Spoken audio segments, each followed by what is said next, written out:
This podcast is brought to you by Free Buddhist Audio, the Dharma for your life. Our work is funded entirely by donations from our generous listeners.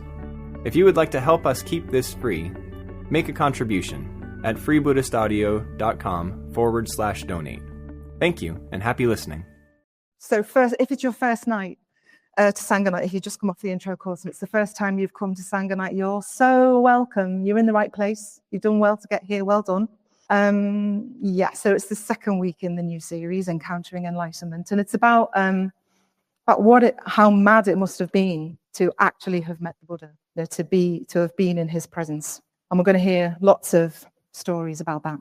And we heard last week about how Siddhartha Gautama, who was the Buddha to be, began his noble quest. How he had a massive shock of realizing the unavoidable nature of old age, sickness, and death. And we've all had that. Every single one of us has had that in some way, otherwise we wouldn't be here. The shock of realizing that there must be more to life than this.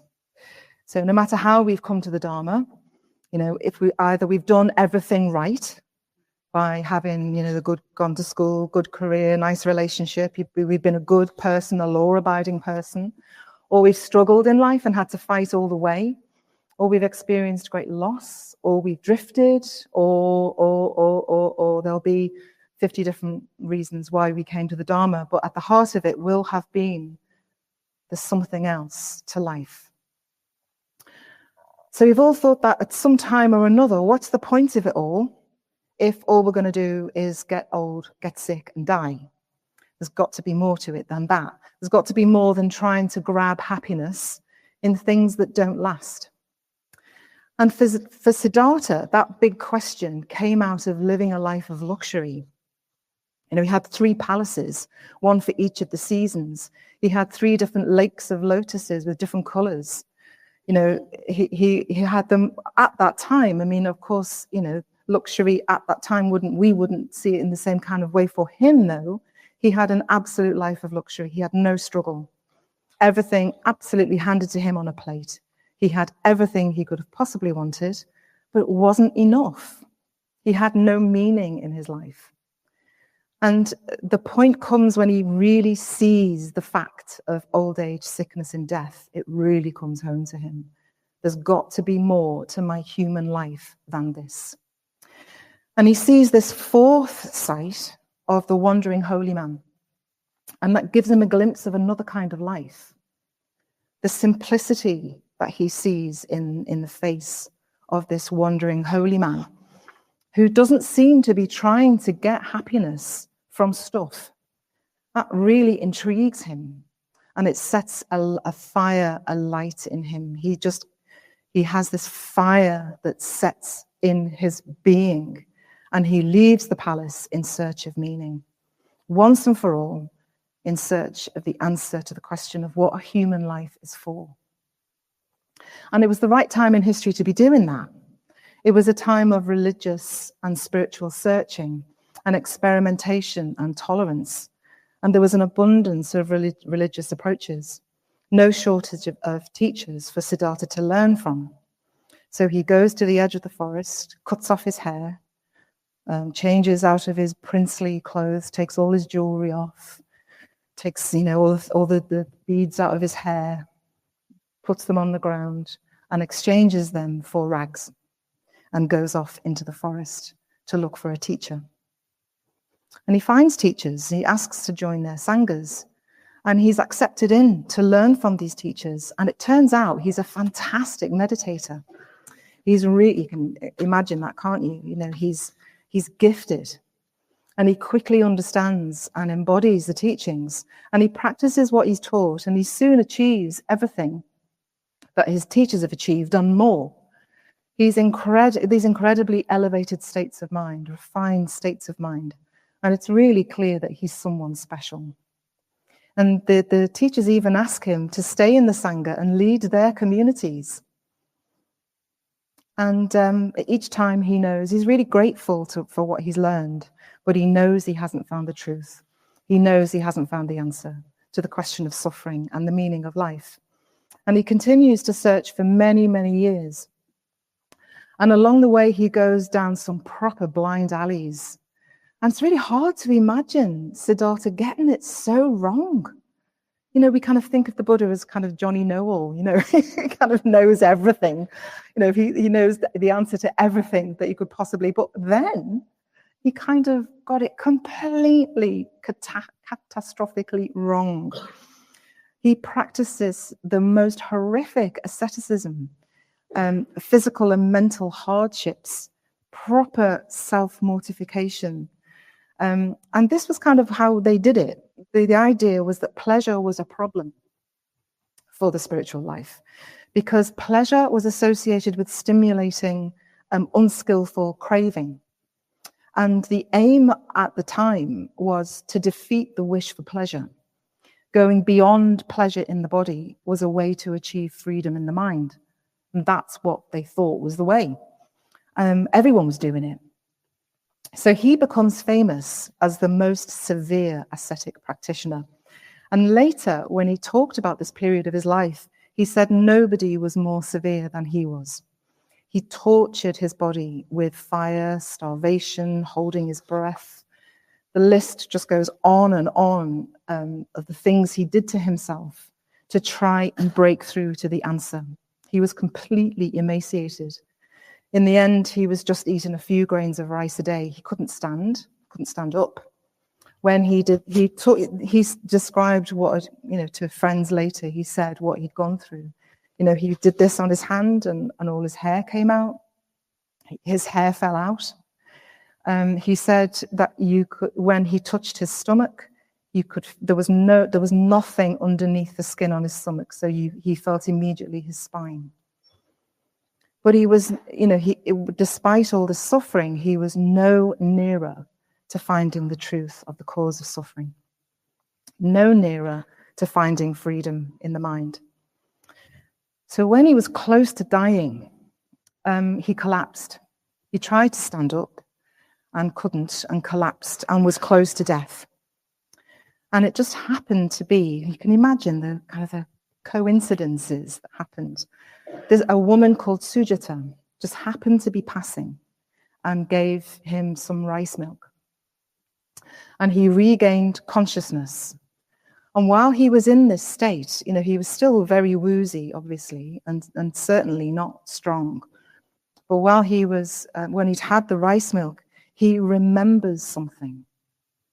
And in this state, this kind of wooziness between life and death, he remembers an experience he'd had as a child that became famous as the rose apple tree experience.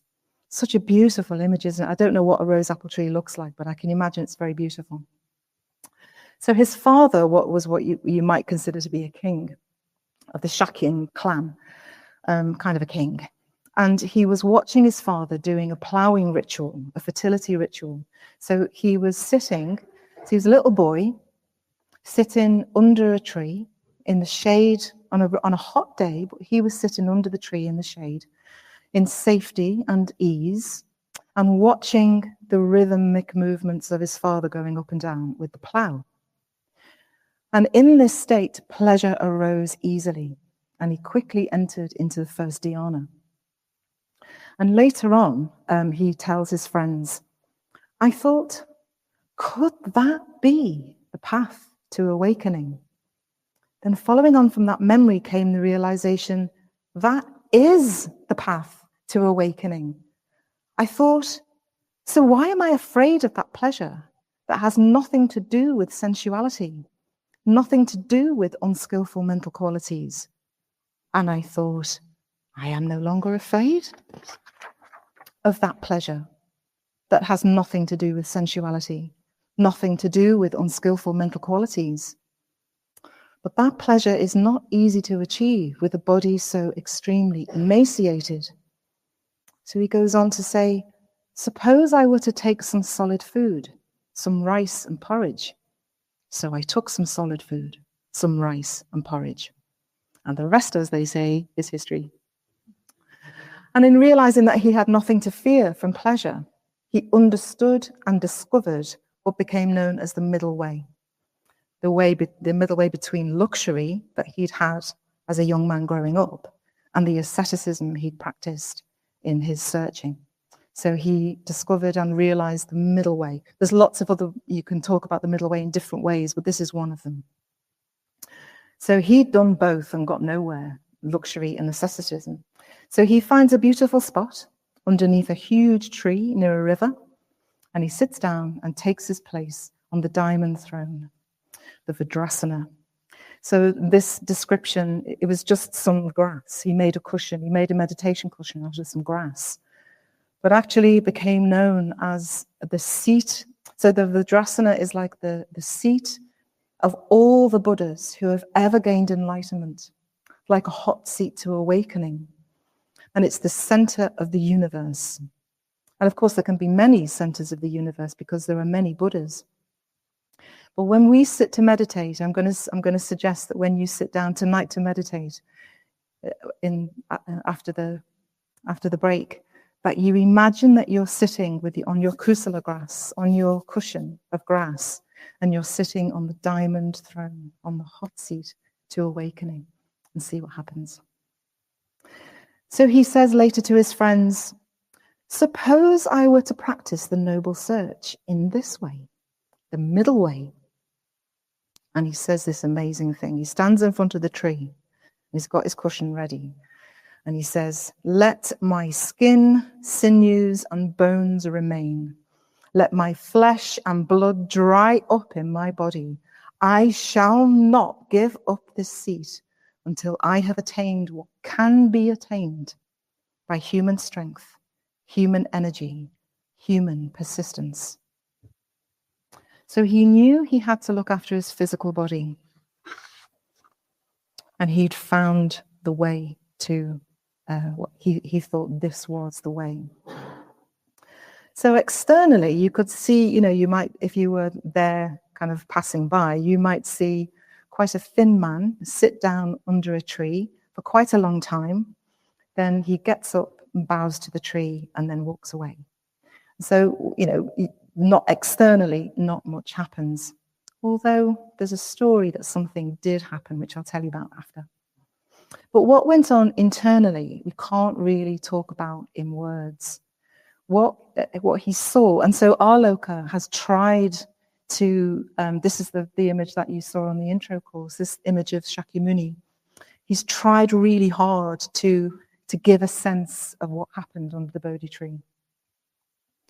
What he saw, experienced, realized was that he saw through the mistake of separation, not in the way that other contemporary religions talked about it.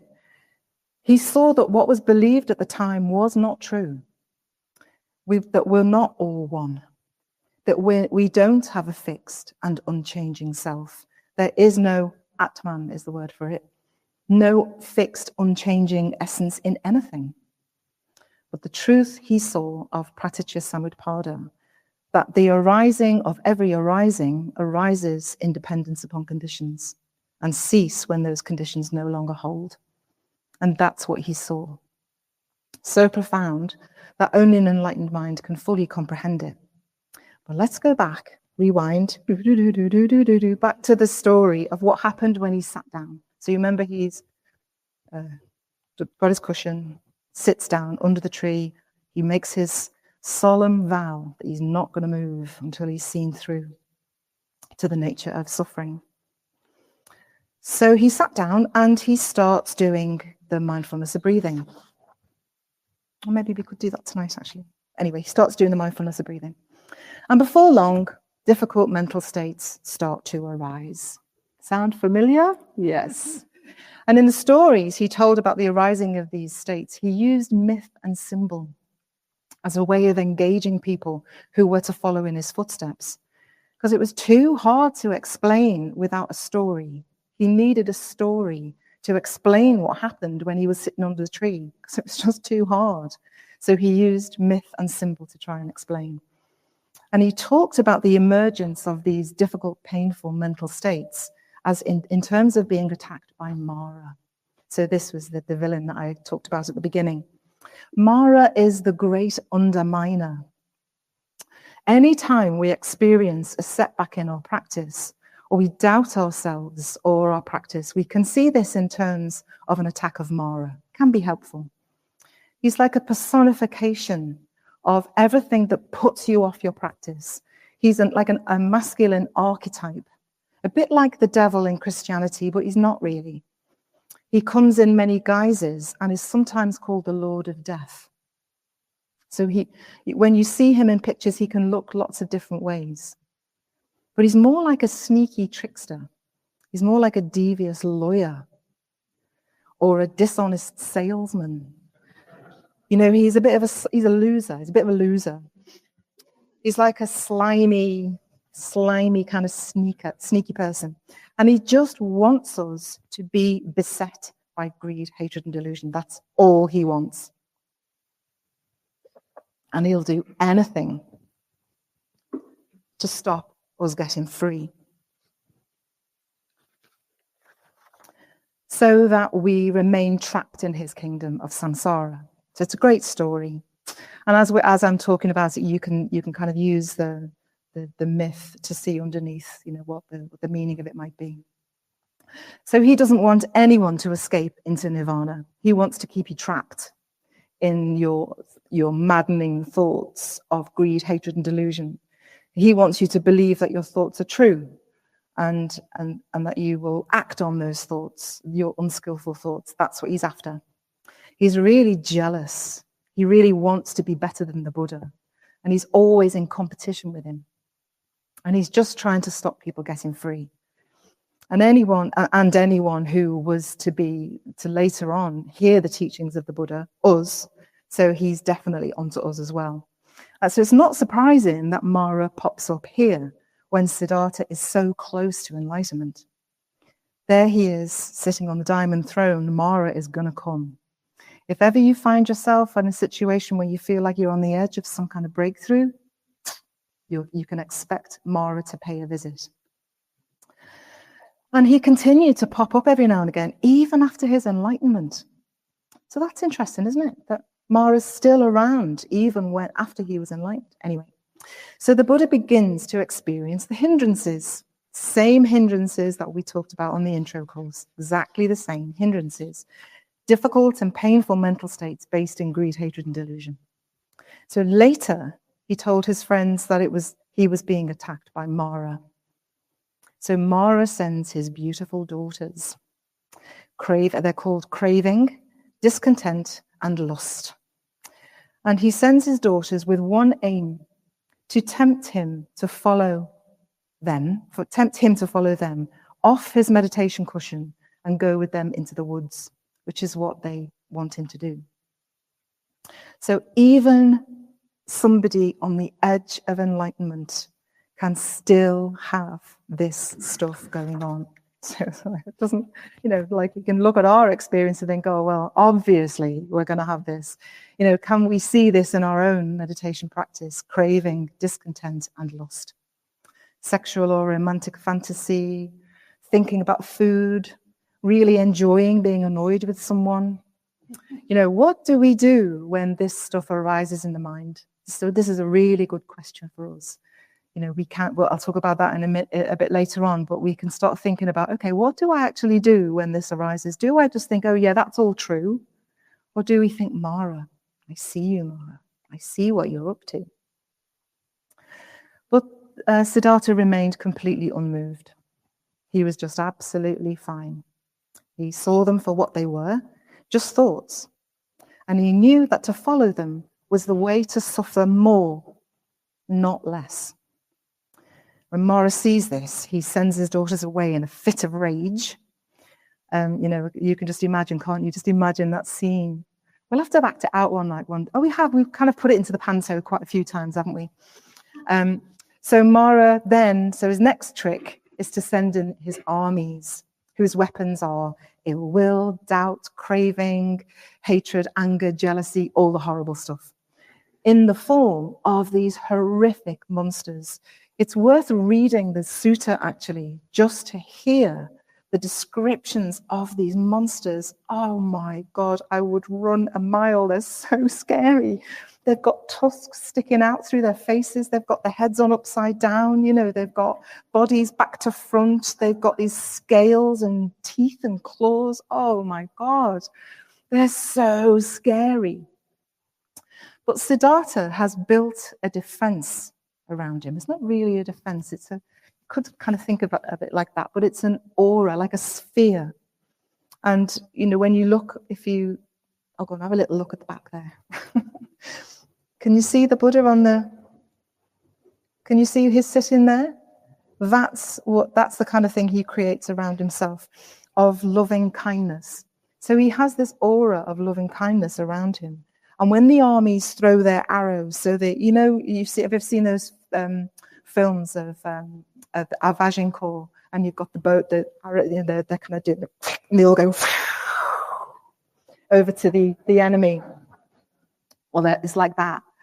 But they fall on his aura and turn into flowers. Aww. And the boulders turn to flowers. There is absolutely nothing arising in Siddhartha's mind to distract him. And that's something we can think of, isn't it? You know, if this arises, can we do that too? He knows they're just thoughts. Just thoughts arising from past actions. He can just let them come and fall at his feet as flowers. His field of metta, his field of loving kindness was so strong that nothing could get past it. So we can think about our own practice of metta. This is all about love. It's all about love. That's all it is. It's just a practice of love. Can we practice that loving, having a loving sphere around us? I've got one at the moment that's green. That came off the retreat we did. So yeah, mine's green with Tara in it. So that's what I've got at the moment. It's a good way to practice. So Māra is really furious now. Because sending in his armies usually works. You know, if his daughters don't work, if somebody's kind of really holy monk and they've taken a vow of celibacy and they're really like, no. But the armies, they usually work. He just can't work out how they're not working. But what comes next is so interesting and so touching. And I thought, oh God, you know, this is so amazing. It makes me really love the Buddha even more. So he knows Siddhartha inside out. Māra knows Siddhartha inside out. Of course he does, because it's his own mind, not me. But let's stay with the story. He knows his sore spots. He knows which buttons to push. So Māra digs deep into Siddhartha's mind and finds something that Siddhartha has never quite managed to let go of. He attacks his manhood as a Shakyan warrior and calls him a weakling and a coward. So Siddhartha was born into the Shakyan warrior clan. So he was, apart from being gorgeous, I always imagine the young Buddha as being really gorgeous. He's really athletic, can ride horses and shoot his arrows and things like that. So he was a warrior, brave and courageous soldier.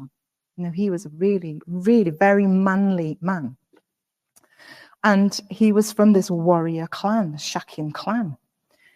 And Māra goes, you know, he's saying, your family would be ashamed of you, seeing you there, sitting there like a beggar. You know, what are you doing? Your birthright is a Shakyan, and you're sitting here under a tree, meditating, and he gets right in there. You know, and if that was arising in Gautama's mind, in Siddhartha's mind, it must have been a sore spot for him. It must have still bothered him. Even a trace in his mind, it must have still bothered him. The doubt that who he was, what his birthright had been, he should have been king. He should have been leading his people as a king in the Shakyan clan. And here he is, in rags, sitting under a tree.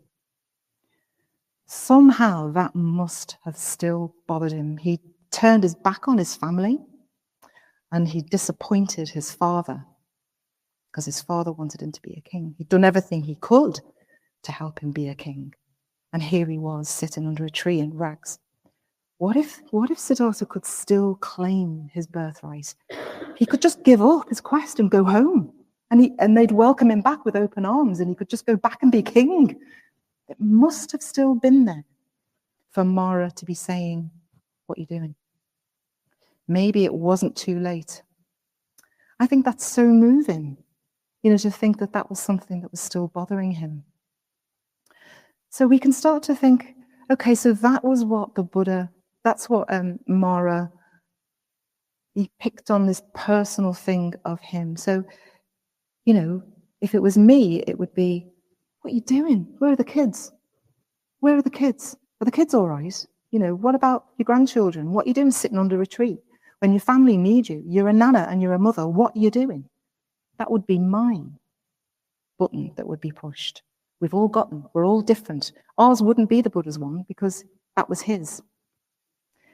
So we can think about what our particular button is, that what is the big doubt? There could be something for us to be interested in. We could have had amazing careers. We could have had the big house, the fast car, the amazing holidays. Do we feel we've disappointed our family and friends by rejecting all that stuff? The fame, the fortune, have we wasted our life in this commitment to the holy life? Big doubts.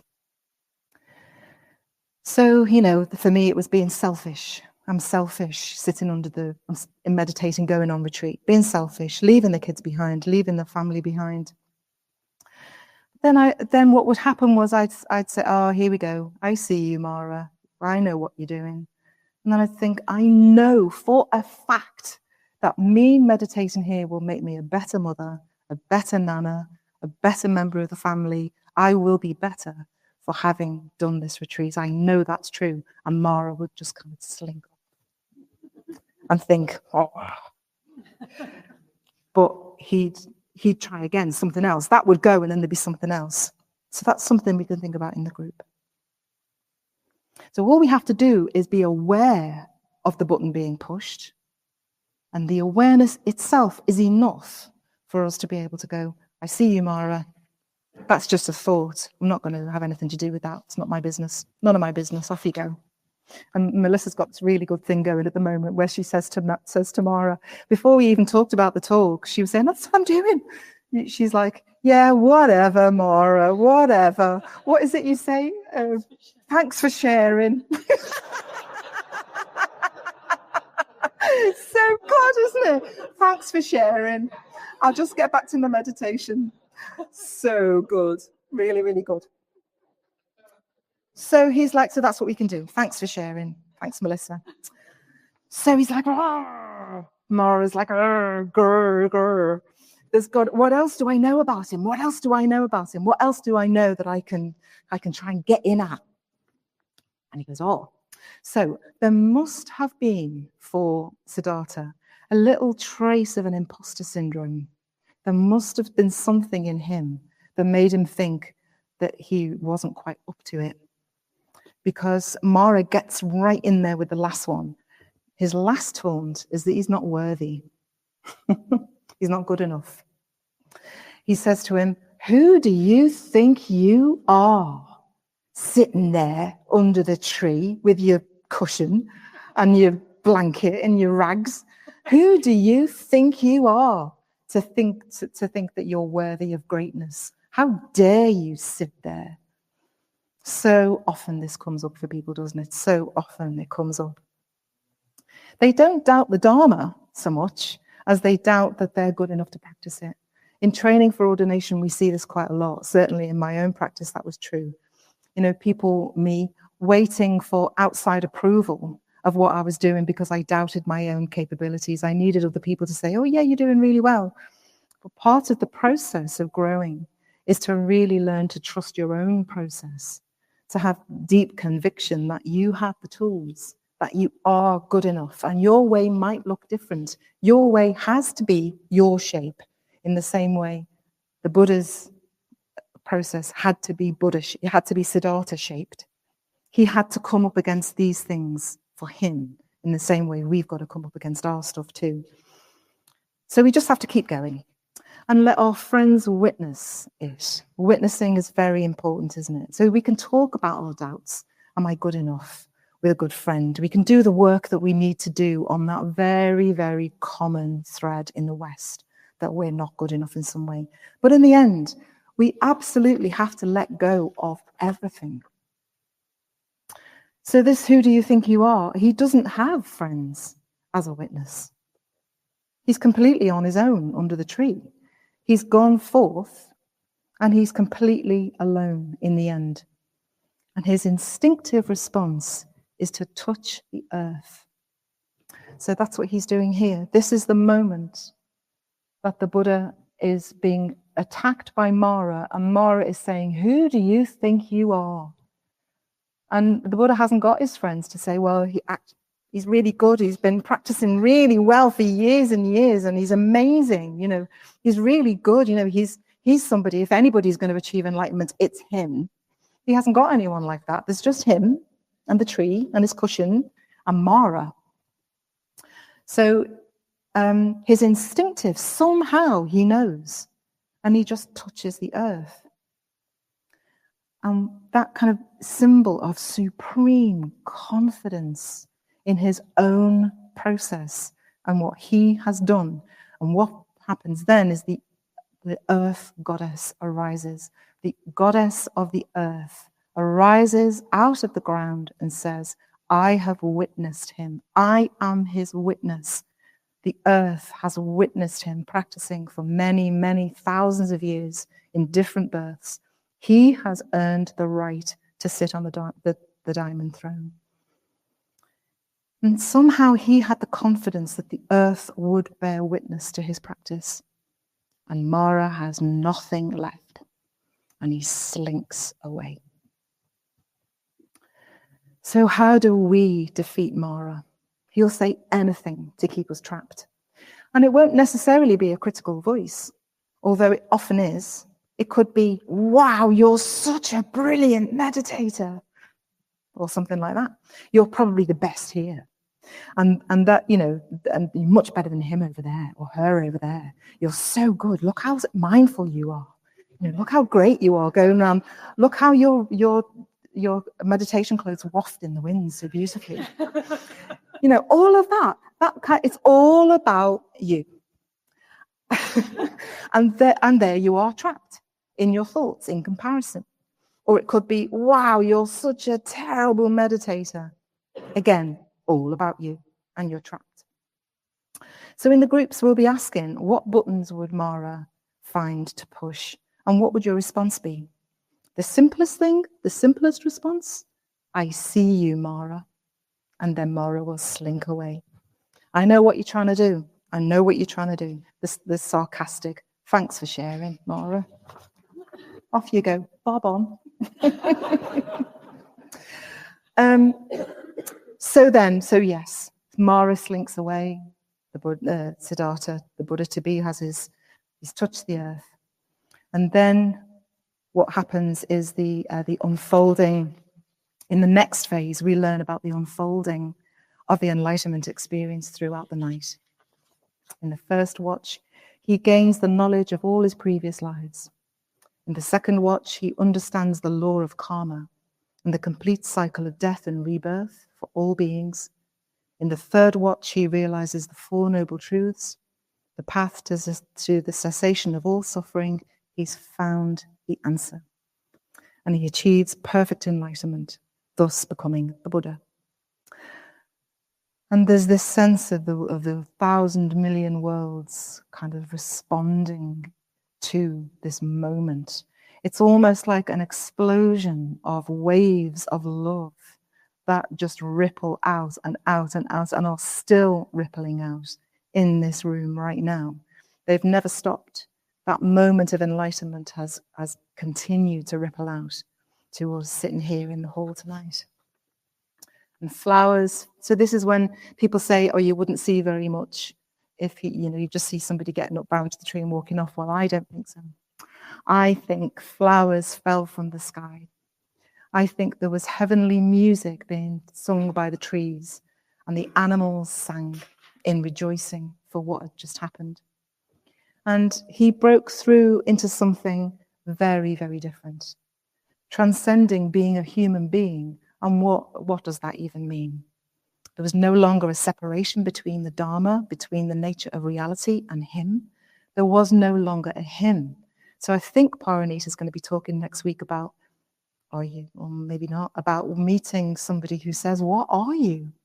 What are you? It's like, are you an alien or something? And the Buddha can't reply. He doesn't give an answer to any of the questions, because he does give an answer, but it's not one that anyone in the world had ever heard before.